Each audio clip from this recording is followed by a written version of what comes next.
بسم الله الرحمن الرحيم بسم الله الرحمن الرحيم dadweynaha Soomaaliyeed muslimiinta ah muxsiniin ah ku nool daafaha ama wadanka gudihiisa ama wadanka dibadiisaba waxa loo sheegayaa ama loo soo bandhigayaa gabadhan walaasheen ah waa gabadh xanuunsanaysa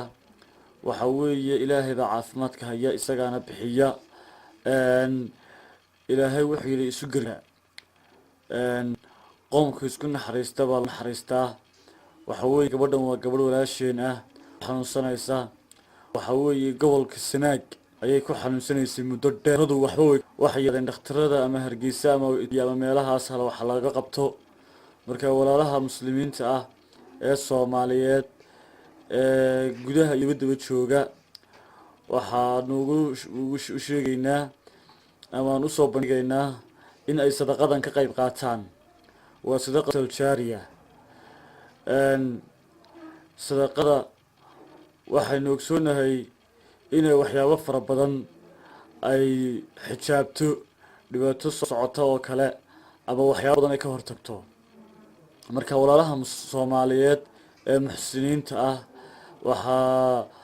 waxa loo soo bandhigayaa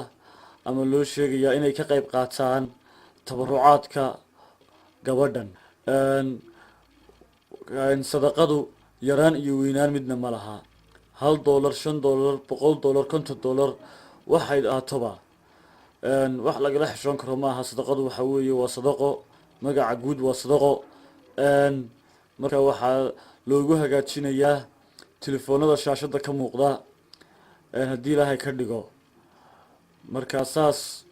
ayaan ugu soo bandhigaynaa ummadda muslimiinta ah ee Soomaaliyeed nambarada shaashada ka muuqda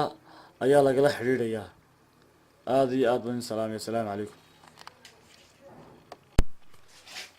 waxa weeye cuntadu kuma digi karto waxna ma cuni karto waxna ma liqi karto xaaladeedu way sii xumaanaysaa marka waxa weeye hadii si Ilaahay dambigeena u dhaafo si Ilaahay gabadhaas maxaan ku raadayay Ilaahay aan u gargaarno waxa weeye Ilaahay aan ajar iyo xasanaad iyo wanaag aan kaga doono